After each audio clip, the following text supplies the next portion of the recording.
This is not just a benchmark, it is a lifeline. Every call for help deserves immediate attention and action. We will be present. Makikita nyo kami sa kalsada, sa komunidad, sa palengke at sa bawat lugar na kinakailangan ng ating presensya para magbigay ng kapanatagan at ng kalooban. Kung nasaan man ang bawat Pilipino, sila ay ligtas. Hamon ko sa iyo, panatilihin mong malinis at marangal ang hanay ng ating mga kapulisan. Bilisan ang investigasyon sa mga kaso laban sa mga pulis na lumabag sa batas upang maibigay natin ng hustisya sa lalong madaling panahon. Paigtingin din ninyo ang presensya ng kapulisan sa mga lansangan. Siguruhin mas maraming pulis na umiikot sa mga kalsada at nagbabantay sa ating mga komunidad.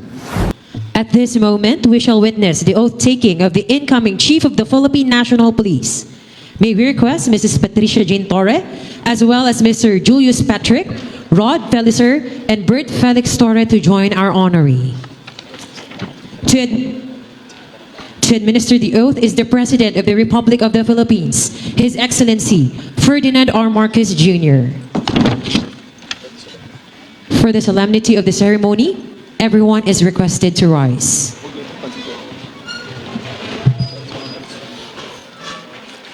Very well. Please raise your right hand and repeat after me. Ako, ang inyong pangalan, Ako si General Nicolas Torre III na itinalaga sa katungkulan bilang ang inyong katungkulan, na itinalaga sa katungkulan bilang Chief of the Philippine National Police ay taimtim na nanunumpa. Natutuparin ko ng buong husay at katapatan Natutuparin ko ng buong husay at katapatan sa abot ng aking makakaya sa abot ng aking makakaya ang mga takdang gampanin ng aking bagong katungkulan. ang mga takdang gampanin ng aking bagong katungkulan. Kalinsabay nito ay Kalinsabay nito ay nangangako ako sa ngalan ng Republika ng Pilipinas sa ngalan ng Republika ng Pilipinas na aking itataguyod na aking itataguyod at ipagtatanggol ang saligang batas at ipagtatanggol ang saligang batas at tunay na mananalig at tatalima ako rito. at tunay na mananalig at tatalima ako rito. Nasusundin ko ang mga alituntunin, Nasusundin ko ang mga alituntunin, mga kautosang legal mga kautosang legal at mga dekretong pinaiiral ng mga sadyang itinakdang may kapangyarihan at mga dekretong pinaiiral ng mga sadyang itinakdang may kapangyarihan sa ilalim ng Republika ng Pilipinas. sa ilalim ng Republika ng Pilipinas. At kusa kong babalikatin At kusa kong babalikatin ang pananagutang ito ang pananagutang ito na walang anumang pasubali nang walang anumang pasubali o hangaring umiwas. o hangaring umiwas. Kasihan nawa ako ng Diyos. Kasihan nawa ako ng Diyos. Congratulations, sir. The audience may now be seated. And at this time, we will now witness the donning of ranks of the newly appointed Chief of the Philippine National Police. May we request once again His Excellency the President for the donning of ranks to our newly installed Chief of the Philippine National Police. The new rank insignia is being donned by the President of the Republic of the Philippines, together with Mrs. Patricia Jane TORRE, the spouse of our newly appointed Chief of the Philippine National Police.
very much. And hail to the new Chief of the Philippine National Police.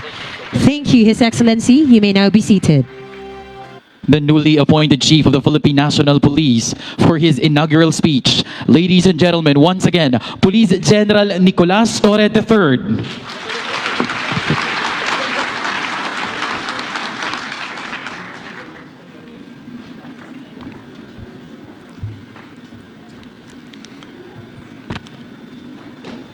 His Excellency Ferdinand R. Marcos Jr., President of the Republic of the Philippines, members of the Cabinet, led by Executive Secretary Lucas Bersamin and Secretary of the Interior and Local Government Juanito Victor Sirimulla, sir, officers and personnel of the Philippine National Police, partners in uniform in the Armed Forces of the Philippines, members of the Diplomatic Corps, fellow public servants, friends and my family, my wife Jane, JP, RF and BF, to everyone joining us from the live stream. And allow me to greet my late father, Master Sergeant Rodolfo M. Torre, 551354 PC. Magandang araw po sa inyong lahat. Today I stand before you as a public servant, humbled by the enormity of the task and inspired by the mission all of us share, to serve and protect the Filipino people with integrity, courage, and compassion. To President Marcos, sir, thank you for entrusting me this responsibility, sir. This is a position of trust, and as a duly elected representative of the Filipino people, you have my full commitment, and I will abide solely by your directive in faithful service to our nation and the strengthening of the Philippine National Police. To General Romel Marbil, sir, thank you for your service and legacy. I and the entire Philippine National Police will build on your efforts and aims to steer our organization forward, grounded in unity and guided by the principles of the rule of law. We recognize that every step we take from today is built on the foundations that you have laid. And to the Filipino people, the very reason for our existence, we, the Philippine National Police, shall work harder to earn and ensure that our communities are safe. Your rights are respected and your trust is earned. I believe that we are ready to deliver on your expectations as we had done in the past. At hindi ako nag-iisa. I stand shoulder to shoulder with the over 220,000 strong and dedicated men and women of the Philippine National Police, each one entrusted with upholding the dignity and honor that our badge represents. As your Chief of the Philippine National Police, in addition and in continuation of the legacy of General Marbil, I will lead with three core pillars. Pillar number one is in compliance to the directive of the President for swift and responsive public service. We will institutionalize a 3-minute emergency response time in major urban centers, and this had been done already during my term in Quezon City in the 3-minute response time project. This is not just a benchmark, it is a lifeline. Every call for help deserves immediate attention and action. We will be present.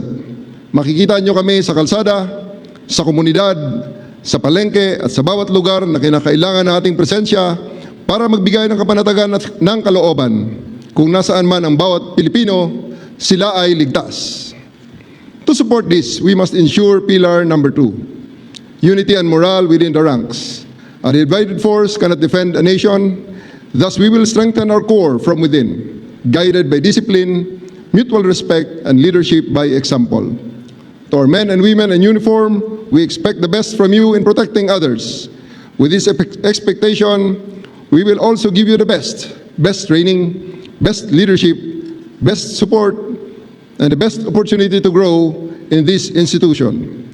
Because those who are asked to give all also deserve nothing less in return. Pillar number 3, accountability and modernization. In support of the President's reform agenda and of key pillar number 1 on swift and responsive public service, We will modernize our systems, enhance our investigative tools, and adopt innovative technologies that protect rights while ensuring order. In support of these three pillars, I give you these three promises. Una, sa buong Kapulisan, nandito ako at ako ay lagi niyong kasama. Sabay nating harapin ang lahat ng hamon ng ating organisasyon at sabay nating pangalagaan at itaas ang dangal ng ating uniforme. But I will ask something from you in return of this promise. Sa ilalim ng aking pamumuno, action will be rewarded. Hindi sapat ang pogi points. We will reward those policemen who will work hard on our three pillars. Respond to public swiftly, unite and uplift the morale of your fellow public servants, and hold yourself and others within the ranks accountable. Real talk lamang. No need for endorsements under my leadership.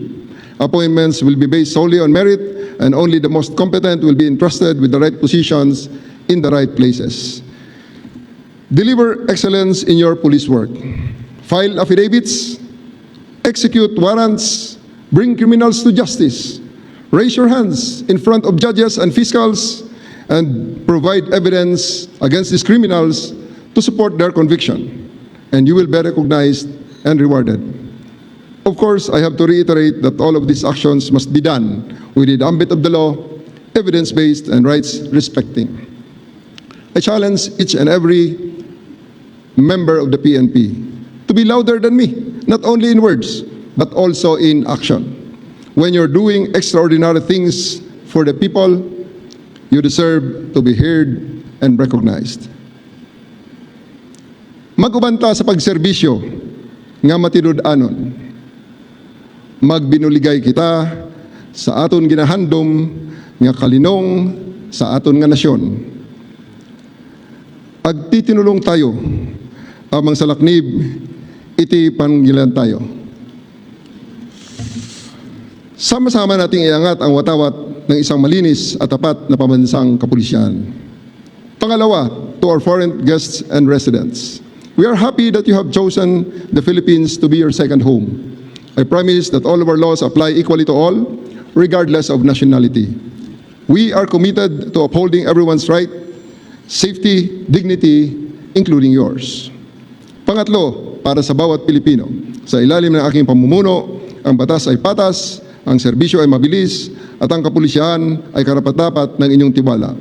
Hindi nyo na kailangan pang pumunta sa kung saan-saan at hindi namin kayo pagpapasapasahan at ang PNP na lamang ang inyong maging sumbungan ng inyong mga hinaing, lalong-lalo na ng paglabag ng inyong karapatang pantao. Tulungan nyo kaming tulungan kayo. We acknowledge your active partnership in creating the bagong Pilipinas we all dream of at buong puso kaming nagpapasalamat. Huwag kayong bibitaw at manatili sana kayong katuwang sa pagtaguyod ng kapayapaan at kaayusan ng ating bayan. We will strengthen our partnerships with the public so we can better understand local needs and respond to them with empathy and precision. Today marks more than a beginning. It is a defining moment. Thus, let us seize it with unwavering courage, grounded in humility and a relentless commitment to serve the Filipino people with honor, excellence, and integrity. Maraming salamat po. Mabuhay ang pambansang pulisya, mabuhay ang bagong Pilipinas, mabuhay ang sambayanang Pilipino, at sa bagong Pilipinas, ang gusto ng pulis, ligtas ka! Maraming salamat po. Thank you very much and congratulations, Police General Nicolas Torre III.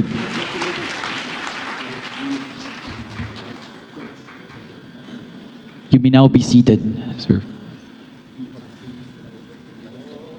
To introduce our honored guest, may we request Attorney Lucas Bersamin, Executive Secretary, Office of the President. Ladies and gentlemen, the President of the Republic of the Philippines, His Excellency Ferdinand R. Marcos Jr.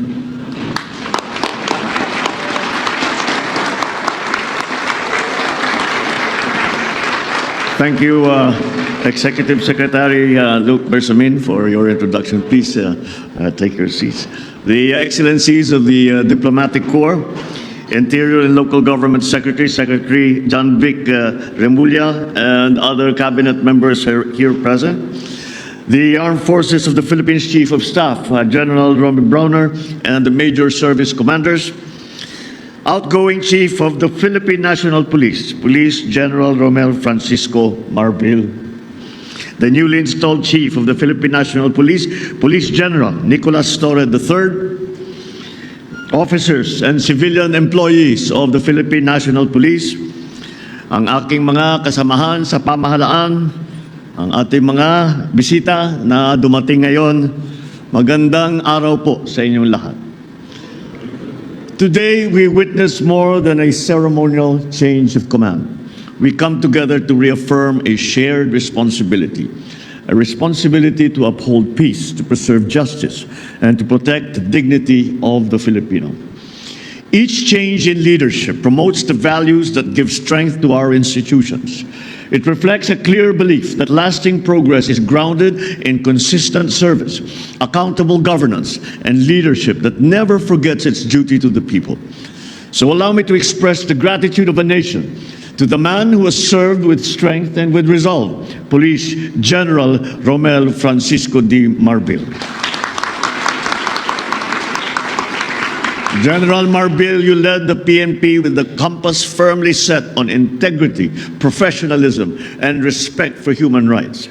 In your stewardship, the PNP became a more people-centered, structured, and regulated institution. You guided our officers to serve with integrity, and in doing so, you restored the people's confidence in the uniform that the police wears. In moments that tested our resilience, from disaster response to crisis management, from general public safety to the conduct of a credible and peaceful 2025 national and local elections, you showed us what a smart, capable leadership looks like. Sa ilalim ng inyong pamumuno, naging sandigan ng pamahalaan ng kapulisan na sa paghahatid ng tulong, pagbibigay ng proteksyon at pagtataguyod ng karapatang pamtao. Ipinakita ng PNP na walang katumbas ang buhay ng tao. Mga buhay na nailigtas, napaglingkuran at natulungang makabangon. And for this, General Marbil, we are truly grateful.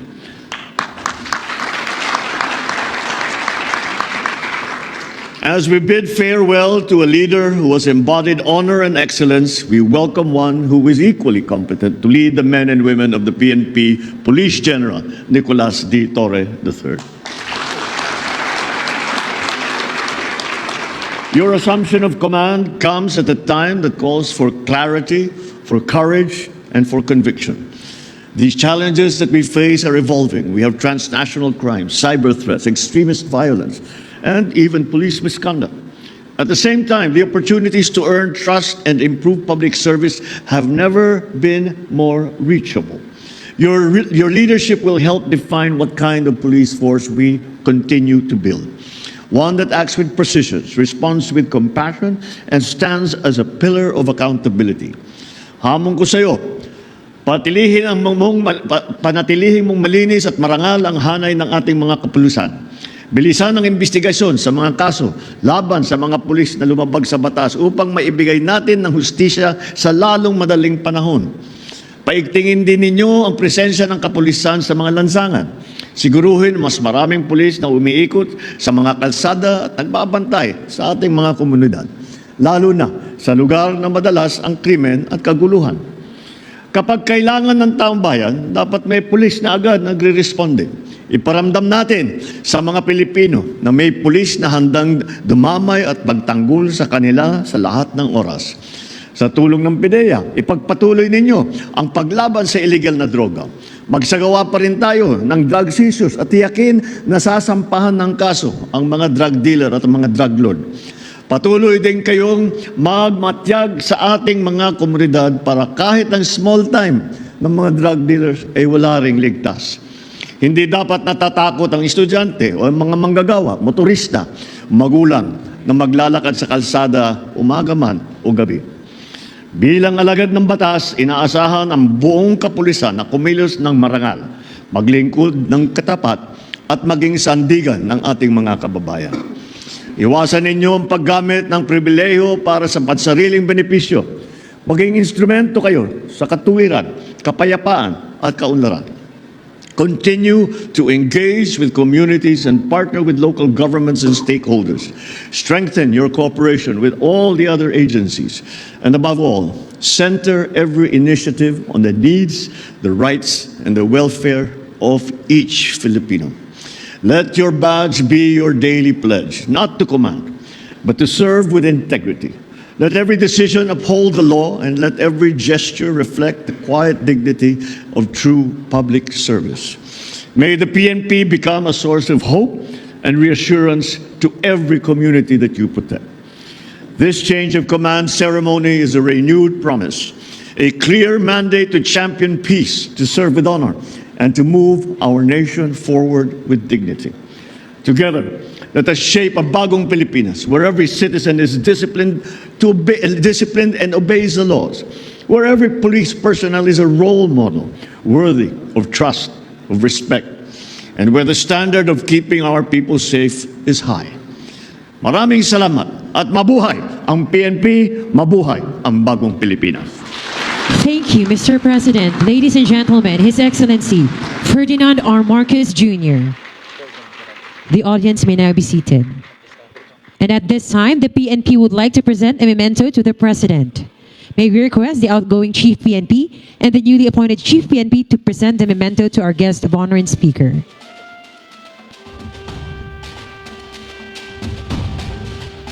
The memento given is MP310 submachine gun refurbished, a token of heritage and service. These refurbished MP310, a compact and reliable 9mm submachine gun, features a simple blowback mechanism and remains known for its durability and ease of use. Once issued to the Philippine Constabulary and later the Integrated National Police, it was used by the Philippine National Police during the 1970s, primarily for counterinsurgency and internal security operations. This memento is presented to His Excellency Ferdinand R. Marcos Jr., President, Republic of the Philippines, during the change of command ceremony and retirement honors for Police General Romel Francisco Marbil. Thank you very much. Warm applause, ladies and gentlemen.